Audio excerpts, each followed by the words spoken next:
For centuries, the image of the pirate has been defined by legend.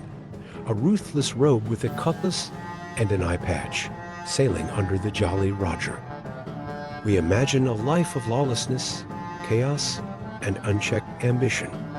But what if the truth was far more structured, more sophisticated, and even, in its own way, more just than we've been led to believe? What if the most notorious outlaws of the Golden Age actually lived by a complex, binding system of rules? A code that not only governed their tumultuous lives, but might also echo in our modern world. The reality of piracy, far from pure anarchy, was often dictated by what were known as Articles of Agreement, or pirate codes. These weren't etched in stone or sanctioned by any king. Rather, they were revolutionary social contracts, agreed upon by every member of a pirate crew before setting sail. They were born out of necessity, a pragmatic solution to maintain order and survival aboard a ship full of desperate, often dangerous men.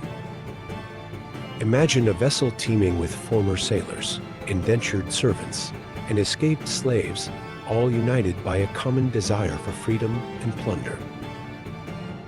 Without a rigid framework, such a group would quickly descend into mutiny and self-destruction.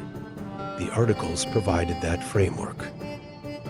They were a raw, unfiltered form of self-governance, predating many democratic ideals we champion today. While captains held immense power, their authority was often tempered by election. Many pirate captains were voted into their position and could be voted out if they proved incompetent or tyrannical. This wasn't absolute dictatorship. It was a form of meritocracy, a radical concept for its time. Then there was the concept of fair division. Many pirate codes stipulated equal shares for every crewmate. After the captain received a slightly larger portion, the rest of the plunder, from gold to provisions, was divided equally. This wasn't just about morale. It was a powerful incentive, fostering loyalty and preventing internal strife. Injured pirates often received compensation from a common fund, an astonishingly progressive form of social welfare for an era when the disabled were often left to starve. Loyalty was paramount, as articulated in rules like no mercy for traitors. Betrayal against the crew or the shared articles was met with the harshest punishments, often abandonment on a deserted island. This wasn't mere brutality. It was the ultimate deterrent, enforcing the cohesion vital for a rogue community's survival. Protecting the ship at all costs wasn't just about self-preservation. It was about protecting their home, their livelihood, their very freedom. Let's walk through the 10 essential statutes found in nearly every pirate contract to see exactly how they engineered order out of madness.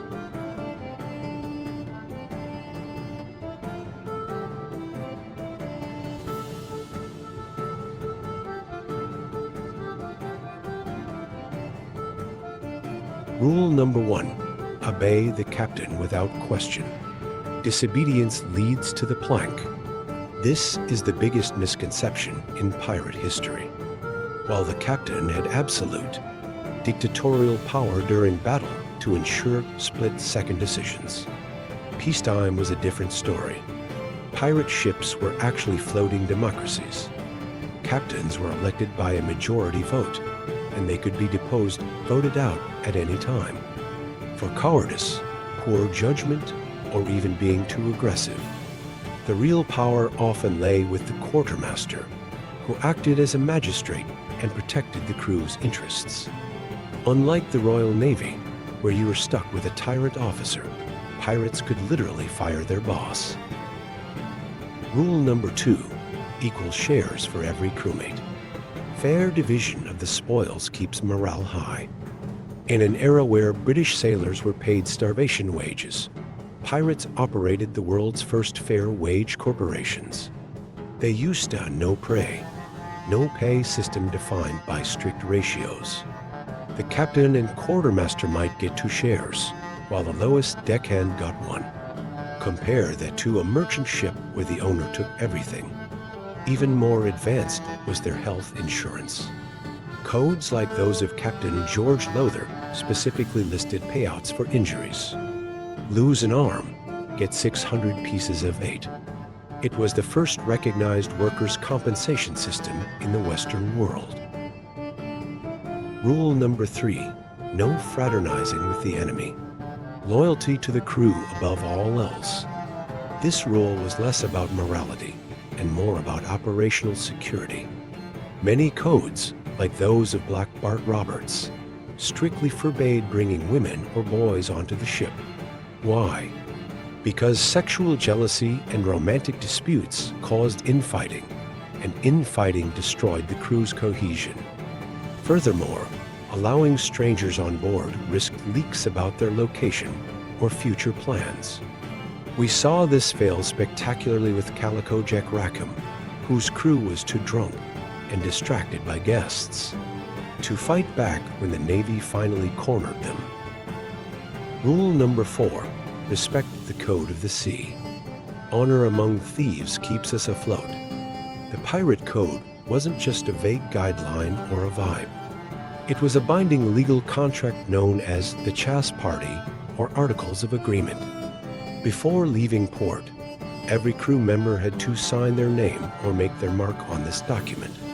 They would often swear an oath upon a Bible, or if a Bible wasn't available, they'd swear on a boarding axe or a crossed pistol and cutlass. This signature legally implicated them in piracy, binding them together. If one man was caught, the signature proved they were all guilty. It was a pact of mutual destruction. Rule number 5, all disputes settled by the sword. Dueling is the pirate's way of justice. Hollywood shows pirates brawling on deck constantly, but in reality, unauthorized fighting was strictly forbidden. A ship is a cramped, dangerous machine full of gunpowder. A fistfight could result in broken rigging or an explosion. Instead, the quartermaster acted as a judge. If a dispute couldn't be reconciled, the parties were taken ashore for a formal duel. Usually, this was fought with pistol and cutlass, often ending at first blood rather than death. It was a way to channel testosterone and rage into a regulated system that didn't endanger the ship. Rule number 6, no mercy for traitors. Betrayal earns a one-way ticket to Davy Jones' locker. Walking the plank is largely a fictional invention of 19th century literature. The reality was far crueler, marooning. If you stole from the crew or betrayed the ship, you were left on a deserted sandbar with a bottle of water, a bottle of rum, and a pistol with a single shot. It was a psychological torture that allowed the crew to claim they didn't technically kill you, the elements did. This punishment was famously used on Alexander Selkirk, whose survival story eventually inspired the novel Robinson Crusoe. Betrayal was the ultimate sin because, without trust, the pirate democracy collapsed. Rule number 7, keep a weather eye on the horizon. Vigilance ensures our safety from the Royal Navy. By the 1720s, the Golden Age was ending, and pirates were being hunted by the superpowers of the world. The British Royal Navy had specific orders to eradicate them. A lookout wasn't just looking for treasure ships to rob. They were the early warning system against hanging. Pirates had to identify a ship's silhouette from miles away. Was it a fat merchant vessel or a heavily armed man-o'-war? One mistake in identification meant the difference between a payday and a prison cell.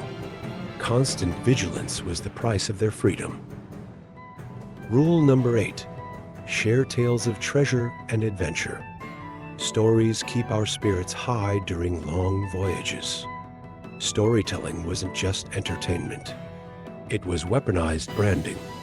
Pirates needed merchant ships to surrender immediately because fighting damaged the cargo and wasted expensive gunpowder. By cultivating terrifying legends of torture and invincibility, they won battles before firing a shot. Blackbeard was the master of this. He tied burning fuses into his beard to look like a demon from hell during boarding. Rule number 9. Protect the ship at all costs. Our vessel is our home and our livelihood.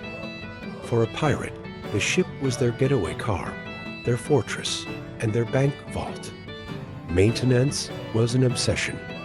A ship with a dirty bottom was slow, and a slow pirate was a dead pirate. They frequently had to perform a dangerous process called careening, where they beached the ship to scrape barnacles off the hull. During this time, they were vulnerable to attack, but it was necessary. If they couldn't outrun the Navy, they were finished. Fear was their most profitable asset. These stories, shared in taverns and on decks, built a reputation that did the heavy lifting for them. Rule number 10. Celebrate victories with rum and revelry. Every plunder deserves a hearty toast. They treated the timber and sails with more respect than they treated their own bodies. This hedonism was rooted in a dark philosophy. Pirates knew their career expectancy was roughly 2 years before death or capture. Why save for a retirement that would never come? When they hit port towns like Nassau or Port Royal, they blew massive fortunes in days on gambling, alcohol, and luxury. As the famous pirate Bartholomew Roberts said, "A merry life and a short one, that shall be my motto."